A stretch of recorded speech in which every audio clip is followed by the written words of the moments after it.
ഇന്നലെ മുഖ്യമന്ത്രി V D Satheesan Muvattupuzha നടന്ന ഒരു സമ്മേളനത്തിൽ പറഞ്ഞ കാര്യം ഇന്ന് വലിയ തോതിൽ ചർച്ച ചെയ്യപ്പെടുകയാണ്. അദ്ദേഹം പറയുന്നത് കേരളത്തിൽ പുതിയ ജില്ലകൾ വരണമെന്നുള്ളതാണ്. ഈ മൂവാറ്റുപുഴ ജില്ല എന്നുള്ളത് വളരെ കാലമായിട്ടുള്ള ഒരു ആവശ്യമാണ്. ശരിക്കും പറഞ്ഞാൽ കേരളത്തിൽ അവസാനം രൂപീകരിക്കപ്പെട്ട ജില്ല പത്തനംതിട്ടയാണ്. അതിനുശേഷം പിന്നെ ജില്ല രൂപീകരിക്കപ്പെട്ടിട്ടില്ല. ഏതായാലും ജില്ലാ രൂപീകരണ ചർച്ചകൾ ഇപ്പോൾ വളരെ സജീവമായി മാറുകയാണ്. അതായത് കർണാടക കാലത്താണ് ഈ പത്തനംതിട്ട ജില്ല ഉണ്ടാവുന്നത്. അത് അന്നൊരു സന്നിഗ്ധ ഘട്ടത്തിൽ കെ നായരോട് കർണാടകം ചോദിക്കുന്നു, മന്ത്രി വേണോ പത്തനംതിട്ട ജില്ല വേണോ എന്ന് ചോദിച്ചപ്പം ജില്ല മതി. ആ മനുഷ്യൻ പറഞ്ഞെങ്കിൽ ജില്ല മതി എന്ന് പറഞ്ഞ മന്ത്രി ആവണ്ട. അന്നത്തെ മന്ത്രി കുറച്ചും കൂടെ അധികാരവും കുറച്ചും സാധ്യതകളൊക്കെ ഉള്ള കാലത്ത് കെ നായർ എന്ന് പറഞ്ഞ മനുഷ്യൻ പത്തനംതിട്ട ജില്ല രൂപീകരിച്ചു. അത് 1980 നാനായിരം മന്ത്രിസഭ വീഴ്ത്തിയതിന് ശേഷം കെ കരുണാകരൻ മുഖ്യമന്ത്രി ഒരു കാസ്റ്റിംഗ് മന്ത്രിസഭയാണ് മുന്നോട്ട് കൊണ്ടുവരുന്നത്. അതിന് പിന്തുണയ്ക്കാണ് സ്വതന്ത്രനായി ജയിച്ചു എന്നാണ് കെ നായർ പിന്തുണ പ്രഖ്യാപിച്ചു. പക്ഷേ പിന്തുണയ്ക്ക് മുമ്പ് ഒരു അങ്ങോട്ട് വെച്ചൊരു ഓഫറായിരുന്നു, അതിന് മന്ത്രിയാകണോ ജില്ല ആണോ എന്നുള്ളത്. എനിക്ക് ജില്ല മതി എന്ന് പറഞ്ഞു. മന്ത്രി വേണമെങ്കിൽ ആഭ്യന്തര വകുപ്പ് പോലും ഒന്ന് കിട്ടുമായിരുന്നു, അത് ചോദിക്കുന്ന വകുപ്പ് കൊടുക്കുമായിരുന്നു. പക്ഷെ അങ്ങനെ മനുഷ്യന്മാർ ഈ ലോകത്ത് പിന്നീട് പുള്ളി സ്വതന്ത്രനായിട്ടൊക്കെ അവിടെ ജയിച്ചിട്ടുണ്ട്. പത്തനംതിട്ടയിലെ ഏറ്റവും ജനകീയനായ മുഖമായിരുന്നു. പശു വളർത്തലായിരുന്നു പുള്ളി. അവാഹിതനായിരുന്നു. അദ്ദേഹം പാർട്ടിക്ക് മാറ്റി വെച്ചിട്ട് ജീവിതമാണ്, പൊതുപ്രവർത്തനത്തിന് മാറ്റി വെച്ച ജീവിതമാണ്, രാഷ്ട്രീയമല്ല, പൊതുപ്രവർത്തനത്തിന് മാറ്റി വെച്ച ജീവിതം. നല്ല ഒരു പൊതുപ്രവർത്തകനായിരുന്നു. എന്തായാലും അതിനുശേഷം ഒരു ജില്ല ഉണ്ടായിട്ടില്ല. ഏതായാലും ഇപ്പൊ മൂവാറ്റുപുഴ ജില്ലയ്ക്ക് വേണ്ടി മുന്നിൽ നിൽക്കുന്നത് മാത്യു കുഴൽനാടനാണ്. മാത്യു കുഴൽനാടൻ്റെ ഒരുപാട് പോരാട്ടങ്ങളുടെ വിജയം കൂടിയാണ് ഇന്നലെ പറയുന്നത്. പക്ഷേ മൂവാറ്റുപുഴയിലാണ് ഈ പ്രഖ്യാപനം ഉണ്ടായതെങ്കിൽ ഇതിന്റെ ചർച്ചകളൊക്കെ നടക്കുന്നത് മലപ്പുറത്താണ്. മലപ്പുറം ജില്ല വിഭജിക്കണം എന്നുള്ളത് മുസ്ലിം ലീഗിന്റെ ഒരു കുറെ കാലം കൊണ്ടുള്ള അവിടെ PM സലാം മൂന്നായിട്ട് വിഭജിക്കണമെന്നാണ്. മലപ്പുറത്തെ ജനസാന്ദ്രത കണക്കിലെടുത്ത് അതിനെ മൂന്നായിട്ട് വിഭജിക്കണമെന്നാണ് പറയുന്നത്. അങ്ങനെയെങ്കിൽ വലിയൊരു മാറ്റം ഉണ്ടാവും. ഇപ്പൊ തന്നെ ജില്ലകൾ അനുവദിക്കാവുന്നതാണ്. കാര്യം ലോക്സഭാ മണ്ഡലങ്ങളെല്ലാം കൂട്ടാൻ പോവുകയാണ്, 30 ആക്കാൻ പോവുകയാണ്. അത് ജനസംഖ്യ അടിസ്ഥാനത്തിൽ അങ്ങനെ ലോക്സഭയൊക്കെ വിഭജിക്കുമ്പോൾ ഈ ജില്ലകളും വിഭജിക്കാം. പക്ഷേ അതിനുള്ള സാമ്പത്തിക കരുത്ത് ഇപ്പൊ കേരളത്തിനുണ്ടോ എന്നുള്ളതാണ് വരുന്ന ചോദ്യം. ഒരു ജില്ല രൂപീകരിക്കാൻ സാമ്പത്തികമായി ഒരുപാട്, കാരണം ഒരു ജില്ലയിലെ ആസ്ഥാനങ്ങൾ ഇവിടെ ഉണ്ടാക്കിയെടുക്കുന്ന എത്ര കോടി രൂപയാണ്. പിന്നെ അതേപോലെ അതിന്റെ വകുപ്പുകൾക്കെല്ലാം അവിടെ ഓഫീസ് വേണം, ജില്ലാ ഓഫീസുകൾ വേണം, അത്രയും നിയമനങ്ങൾ കൂടുതലായിട്ട് SP ഓഫീസ് തൊട്ട് തുടങ്ങി ഇവരെ ഔദ്യോഗിക വസതികൾ, ഉന്നത ഉദ്യോഗസ്ഥന്മാരുടെ, പിന്നെ സർക്കാർ ഓഫീസുകൾ എല്ലാം കണ്ടെത്തുക എന്നുള്ളത് ഒരു വലിയ ആ തലസ്ഥാന ആ ജില്ലാ ആസ്ഥാനമാകുന്ന ആ നഗരത്തിൽ ഒരുപാട് കാര്യങ്ങൾ ചെയ്യേണ്ടി വരും. ഒരുപാട് കാര്യങ്ങൾ. അപ്പൊ അതിന്റെ ഒരു സാമ്പത്തിക പ്രശ്നങ്ങളൊക്കെ ചർച്ച ചെയ്യുന്നുണ്ട്. പ്രത്യേകിച്ച് മലപ്പുറത്ത് മൂന്നായി തിരിക്കുമ്പോൾ മലപ്പുറത്തുകാരെല്ലാം കൊണ്ടുപോകുമോ എന്നുള്ളൊരു ഭയവും ഇതിന്റെ ഇടയിൽ എനിക്ക് തോന്നിയിട്ടുണ്ട്. പലപ്പോഴും നമ്മുടെ മലപ്പുറത്തൊക്കെ യാത്ര ചെയ്യുമ്പോഴേ തിരൂരാണ് മലപ്പുറം പട്ടണത്തിനേക്കാളും വലിയ പട്ടണം എനിക്ക് തോന്നിയിട്ടുണ്ട്. മലപ്പുറം എന്ന് പറഞ്ഞാൽ സത്യം പറഞ്ഞാൽ ഒരു ചെറിയ സ്ഥലമാണ്. അതെ, അവിടെ മലപ്പുറത്തുകാർ പോലും അധികം മലപ്പുറത്ത് കോട്ടക്കുന്നിലും അവിടെയൊന്നും പോകുന്നില്ല. അവര് കൂടുതലായിട്ട് തിരൂരും പൊന്നാനിയും ഒക്കെയാണ്. ഇതിന്റെ പല ജില്ലയുടെ വലിപ്പം ഒരു രക്ഷയില്ലാത്ത വലിപ്പമുള്ള ജില്ലകളല്ലേ. അതുപോലെ ഒന്നാണ് നമ്മൾ ഇടുക്കി ജില്ല എടുക്കുമ്പോൾ. ഇടുക്കിയിൽ ഒന്ന് ആലോചിച്ച് നോക്ക്. ഇടുക്കിയിലുള്ള എൻ്റെ ഒരു സുഹൃത്തിരിക്കെ പറഞ്ഞാൽ, തൊടുപുഴയുള്ള എൻ്റെ ഒരു പഴയ മാധ്യമപ്രവർത്തകൻ പറഞ്ഞാൽ, ഞങ്ങൾക്ക് ഈ തൊടുപുഴയിൽ നിന്ന് ഒരു കാറിൽ തിരുവനന്തപുരത്ത് എത്താൻ കഷ്ടിച്ച് 6 മണിക്കൂർ മതി. 6 മണിക്കൂർ വേണ്ട, 6 മണിക്കൂർ. പക്ഷേ തൊടുപുഴയിൽ നിന്ന് ബൈസൺ വാലി എന്ന് പറഞ്ഞാൽ ഇടുക്കി ജില്ലയിലെ ഒരു സ്ഥലത്ത് വേറെ സ്ഥലത്ത് പോകണമെങ്കിൽ 8 മണിക്കൂർ എടുക്കുന്നു. പക്ഷെ ജനസാന്ദ്രത വെച്ച് നോക്കുമ്പോഴേ ഇടുക്കി ജില്ല എന്ന രീതിയിൽ അങ്ങനെ വിഭജിക്കപ്പെടേണ്ട ആവശ്യമുണ്ടോ എന്നുള്ള ചർച്ച സജീവമാണ്. ഇപ്പൊ തന്നെ ഈ പ്രശ്നം പരിഹരിക്കാൻ വേണ്ടി മൂവാറ്റുപുഴ ജില്ല ഉണ്ടാകുമ്പോൾ തൊടുപുഴയും കൂടെ മൂവാറ്റുപുഴയ്ക്കൊപ്പം ചേർക്കാം എന്നൊരു. കാരണം തൊടുപുഴയുള്ള ആൾക്ക് ഒരു കളക്ടറേറ്റ് ഒരു ആവശ്യത്തിന് പോകണമെങ്കിൽ അയാൾ ഒരു ദിവസം മാറ്റിക്കേണ്ടി വരും. പനാവിൽ പോകണ്ടേ, അവിടെ പോയി ഇതൊക്കെ ശരിയാക്കണ്ടേ. ഇത് നമ്മൾ സമാനമായ കാര്യമാണ് ഇവിടെ പ്രസക്ത അല്ലെങ്കിൽ പോലും. കന്യാകുമാരി ജില്ല തമിഴ്നാടിൻ്റെ ഭാഗത്തോട്ട് പോയപ്പോൾ അവിടെ ഞങ്ങൾക്ക് ഒരുപാട് നമുക്കെല്ലാവരും ഒരുപാട് ബന്ധുക്കളും സുഹൃത്തുക്കളൊക്കെ ഉള്ള സ്ഥലങ്ങളാണ്. അവരിപ്പോൾ പറയാറ് ഞങ്ങൾ പണ്ട് പൂർവ്വർ ചെയ്ത ഒരു അബദ്ധമാണ്. കാരണം സെക്രട്ടേറിയറ്റ് ഒരു ആവശ്യത്തിന് പോകണമെങ്കിൽ ഞങ്ങൾ ചെന്നൈ പോകണം. മറ്റേ തിരുവനന്തപുരത്ത് കന്യാകുമാരി ജില്ലയിലെ ഏത് ഭാഗത്തും തിരുവനന്തപുരത്ത് 1.5 മണിക്കൂർ മതി. പക്ഷേ വേറെ കാര്യം, ഇപ്പം കന്യാകുമാരിയിൽ ഹൈവേ ഒക്കെ ഉള്ളതുകൊണ്ട് ചെന്നൈയിലേക്ക് അവർക്ക് പെട്ടെന്ന് പോകാം. തിരുവനന്തപുരത്ത് വരാനാണ് വലിയ ബുദ്ധിമുട്ട്, കുറച്ച് സമയമുള്ളൂവെങ്കിലും. അല്ല, എങ്കിൽ പോലും അവർ പറയാറുണ്ട് അവർക്ക് അതൊരു വലിയൊരു വിഷമമാണ് എല്ലാ കാര്യങ്ങൾക്കും തലസ്ഥാനത്ത് പോകേണ്ടി വരുമ്പോൾ. അതിൽ ജില്ലാ ആസ്ഥാനങ്ങൾക്ക് ഇതേ പ്രശ്നം തന്നെ, പ്രതിസന്ധി അവിടെ നേരിടുന്നുണ്ട്.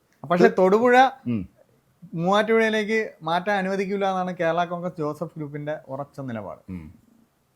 ഇടുക്കി എന്ന് പറയുന്ന ഐഡന്റിറ്റി തൊടുപുഴയ്ക്ക് വേണമെന്നാണ് ജോസഫ് സാറ് വാദിക്കുന്നത്, ഇപ്പോഴും വാദിക്കുന്നത്. അതുകൊണ്ട് തന്നെ അത് നടക്കുമെന്ന് എനിക്ക് അറിഞ്ഞുകൂടാ. തൊടുപുഴ മൂവാറ്റുപുഴയിലേക്ക് വരാനുള്ള സാധ്യത കുറവാണ്. ഇടുക്കി ജില്ല അങ്ങനെ നിലനിർത്തിക്കൊണ്ട് എറണാകുളത്തിന്റെ ഭാഗങ്ങളായിരിക്കും ഒരുപക്ഷെ. എറണാകുളം ജില്ല തന്നെ ഇപ്പൊ എന്ത് വിശാലമാണ്. ഇപ്പൊ നമുക്ക് എറണാകുളം 4 ഭാഗത്തേക്കും പോകുന്നുണ്ട്. അതിൽ തന്നെ മലയോര വിഭാഗങ്ങളില് അങ്ങോട്ടുള്ള ആ ഭാഗങ്ങളൊക്കെ തന്നെ മലമ്പ്രദേശങ്ങളായ കിഴക്കൻ ഭാഗങ്ങളുണ്ടല്ലോ, അവിടെയൊക്കെ ആണെങ്കിൽ ഈ പറഞ്ഞ മൂവാറ്റുപുഴ ജില്ലയുടെ ഭാഗമൊക്കെ കോതമംഗലം ഒക്കെ ഉണ്ടല്ലോ, ആക്കാന്നുള്ളതേ ഉള്ളൂ. അങ്ങോട്ട് അതാക്കും തന്നെയാണ് വി.ഡി. സതീശൻ പറഞ്ഞിരിക്കുന്നത്. എന്നാൽ അങ്ങനെയാണെങ്കിൽ അതൊരു വലിയ കാര്യമായിരിക്കും, അതൊരു ഡ്രീം പക്ഷേ പ്രോജക്റ്റ്. ഈ മലപ്പുറത്തെ എങ്ങനെ വിഭജിക്കും എന്നുള്ളതാണ്. മലപ്പുറത്തെ 3ആയി വിഭജിക്കണമെന്ന് പറയുമ്പോൾ മലപ്പുറത്തിന്റെ തീരമേഖലയൊക്കെ ഉൾപ്പെടുത്തി തിരൂര്, അങ്ങനെ തവനൂര്, അങ്ങനെയൊക്കെ പറയുന്ന പൊന്നാനിയൊക്കെ ഉണ്ടല്ലോ, പൊന്നാനിയൊക്കെ ഉൾപ്പെടുത്തുന്ന ഒരു ഒരു ജില്ല, പിന്നെ ബാക്കിയുള്ള ജില്ല എന്ന ഒരു ചർച്ചയാണ്. പക്ഷെ അത് മാത്രം പോരാ, പാലക്കാടിനെയും മലപ്പുറത്തിനെയും ചേർത്ത് വീണ്ടും വിഭജിച്ച് പുതിയൊരു ജില്ല എന്നൊരാവശ്യം വരെയാണ്. അപ്പം നമുക്ക് പലപ്പോഴും എനിക്ക് തോന്നുന്നുണ്ട്, നമ്മളെ ഈ പാലക്കാടിനെ കുറിച്ച് പറയുമ്പോഴേ നമ്മൾ കേരളത്തിലെ മാപ്പ് എടുത്ത് നോക്കുമ്പോഴും മലപ്പുറം പാലക്കാട് വേറെ കണ്ടൊരു ഭാഗത്തേക്ക് പോകുമ്പോഴാണ് തോന്നുന്നത്. കേരളത്തിൻ്റെ ഒരു മുഖ്യ മെയിൻ സ്ട്രീമായി ബന്ധമില്ലാത്ത പോലെയാണ് ആ മാപ്പിൽ പോലും അതിൻ്റെ ഒരു ഭൂസ്ഥിതി നമ്മൾ കാണുന്നത്. അപ്പോൾ ഇതൊക്കെ തന്നെ ഇതിനെ ഒരു കാതലായ മാറ്റം വരുത്തേണ്ടതുണ്ട്. ശരിക്കും പറഞ്ഞാൽ ഈ ഒരു ജില്ല ഭരണ സൗകര്യത്തിന് വേണ്ടിയുള്ള ജില്ലകൾ എല്ലാം താലൂക്കും എല്ലാം ഉണ്ടാക്കിയിരിക്കുന്നത്. എനിക്ക് തോന്നുന്നു കാട്ടാക്കട താലൂക്ക് പോലും കുറച്ച് വർഷങ്ങളല്ലേ ആയിട്ടുള്ള കൊണ്ടുപോലുള്ള ആവശ്യമായിരുന്നു. ശക്തൻ കോൺഗ്രസ് ഭരണകാലത്ത് അതിശക്തനായി നിൽക്കുന്ന സമയത്ത് കാട്ടാക്കടയിലെ MLA ആയിരുന്നു ശക്തന്. അത് ആ സമയത്താണ് അത് ഇങ്ങനെ ചർച്ചകളിലേക്ക് വരുന്നത്. പിന്നെ എനിക്ക് തോന്നുന്നു പിണറായി വിജയന്റെ കാലത്താണെന്ന് തോന്നുന്നു അത് ഒരു താലൂക്കായി മാറി ഔദ്യോഗികമായിട്ട്. വളരെ കാലമായിട്ട് ഒരു ആവശ്യമായിരുന്നു കാട്ടാക്കട താലൂക്ക് ആവണമെന്നുള്ളത്. അപ്പൊ അതുപോലെ ജില്ലകൾക്കും ഇത് ബാധകമാണല്ലോ. പക്ഷെ കാട്ടാക്കട താലൂക്ക് ആയിട്ടുണ്ടോ എന്ന് എനിക്ക് ഇപ്പോഴും സംശയമുണ്ട്. ഇപ്പോഴും ചർച്ചകൾ മാത്രമേ നടക്കുന്നുള്ളൂ. താലൂക്കായെന്ന് തോന്നുന്നുണ്ട്, ഉണ്ടല്ലേ? താലൂക്കായെന്ന് തോന്നുന്നു, താലൂക്കാണെന്ന് തോന്നുന്നു. അപ്പോൾ എന്താണെങ്കിലും അതുപോലെ ജില്ലകൾക്ക് ഇതൊക്കെ ബാധകമാണ്. ജനസംഖ്യ കൂടിക്കൊണ്ടിരിക്കുന്നു, സംവിധാനങ്ങൾ കൂടുന്നു, എല്ലാം വരുമ്പം ഇപ്പോൾ ഓരോ ജില്ലാ ഓഫീസുകളുടെ കാര്യം തന്നെ നമ്മൾ എടുക്കുക. ആ ജില്ലയിലെ ജനസംഖ്യയും മറ്റു കാര്യങ്ങളും വർദ്ധിക്കുമ്പോൾ അവിടുത്തെ ജീവനക്കാരുടെയും മറ്റ് അടിസ്ഥാന സൗകര്യങ്ങളുടെയൊക്കെ തന്നെ ആവശ്യം കൂടിക്കൊണ്ടിരിക്കുകയാണ്. അതെ, പക്ഷെ ഇതെല്ലാം ചെയ്യേണ്ടത് ഒരു അഴിമതി കുറയ്ക്കുകയാണ് വേണ്ടത്. അഴിമതി കൂട്ടുന്നൊരു സംവിധാനങ്ങൾ ആകരുത്. എങ്കിൽ പിന്നെ ജനങ്ങൾക്ക് ഗുണം ആവില്ല. ഈ എന്താണ് വികേന്ദ്രീകൃത മോഡൽ നടപ്പാകുമ്പം കൂടുതൽ സുതാര്യതയിലേക്ക് കാര്യങ്ങൾ പോകണം. അല്ലാതെ പോകണം. അത് ഉദ്യോഗസ്ഥലത്തിലും അല്ലെങ്കിൽ ഈ ജനപ്രതിനിധികളൊക്കെ തന്നെ നടത്തുന്ന ഈ വിഷയങ്ങളൊക്കെ തന്നെ ഈ അഴിമതികളും പ്രശ്നങ്ങളൊക്കെ പരിഹരിക്കാനുള്ള ശ്രമങ്ങൾ നടത്തണം. പക്ഷേ ഈ ജില്ലകൾ എനിക്കൊന്നും അതുപോലെയാണ് കൊല്ലം ജില്ല. ഒന്ന് ആലോചിച്ച് നോക്ക്. അങ്ങനെ നോക്കിയാൽ എല്ലാ ജില്ലകളും വിഭജിക്കേണ്ടി വരും, അല്ലെങ്കിൽ കുറച്ചെങ്കിലും അങ്ങോട്ടും ഇങ്ങോട്ടൊക്കെ മാറ്റി. കേരളം മുഴുക്ക വിഭജിക്കേണ്ടി വരും. പണ്ട് പത്തനംതിട്ട ഒരു വലിയ വിഭാഗം കൊല്ലം ജില്ലയുടെ ഭാഗമായിരുന്നു. അതെ, ഇപ്പോഴത്തെ പിന്നെ കുറച്ച് എനിക്ക് കോട്ടയത്തിൻ്റെ ഭാഗമായിരുന്നു. അപ്പോൾ അതെല്ലാം കൂടെ ചേർത്ത് അതിലിപ്പോൾ ലോക്സഭാ മണ്ഡലങ്ങൾ പോലും അങ്ങനെയൊക്കെയാണ്. എനിക്ക് തോന്നുന്നത് ഇടുക്കി മണ്ഡലമൊക്കെ ഒരുപാട് ദൂരത്തേക്ക് വന്നിട്ടുണ്ട്. ഇടുക്കിയല്ല, വയനാട് ജില്ലയുടെ കുറെ ഭൂരിഭാഗം ഉള്ളത് മലപ്പുറം ജില്ലയിലാണ്. അതേപോലെ തന്നെ ഈ നമ്മുടെ ആലപ്പുഴ ലോക്സഭാ മണ്ഡലത്തിൽ കരുനാഗപ്പള്ളിയുണ്ട്. കരുനാഗപ്പള്ളി ഞങ്ങൾ കഴിഞ്ഞ ഇലക്ഷൻ സർവേക്ക് പോയപ്പോൾ മനസ്സിലാക്കിയത്, നമ്മളിത് പിന്നെ നേരത്തെ പ്ലാൻ ചെയ്യാൻ നേരത്താണ് നമ്മൾ അത്ഭുതപ്പെട്ടത്. ഈ ആലപ്പുഴ ലോക്സഭാ മണ്ഡലത്തിൽ പറഞ്ഞ കരുനാഗപ്പള്ളി വരുന്നുണ്ട്. അതേപോലെ ചില ജില്ലകൾ അങ്ങോട്ടും ഇങ്ങോട്ടും. ഇപ്പൊ തന്നെ തൃശ്ശൂര് നമ്മുടെ കെ രാധാകൃഷ്ണന്റെ മണ്ഡലം, അതില് ആലത്തൂർ 2 ജില്ലകളുടെ ഭാഗങ്ങൾ ചേർന്നാണ് അതുണ്ടായിരിക്കുന്നത്. തിരുവനന്തപുരത്ത് മാത്രമാണ് തിരുവനന്തപുരം ചിറയൻകീഴ് പൂർണ്ണ ലോക്സഭാ മണ്ഡലങ്ങളുള്ളത്. അല്ല, നമുക്ക് തിരുവനന്തപുരം ജില്ലയെ കുറിച്ച് പറയണല്ലോ. തിരുവനന്തപുരം ജില്ലയിൽ ഇപ്പോൾ നെയ്യാറ്റിൻകര കേന്ദ്രീകരിച്ച് വേറെ ജില്ല രൂപീകരിക്കണം എന്നുള്ളതാണ് പലരും ആവശ്യപ്പെടുന്നത്.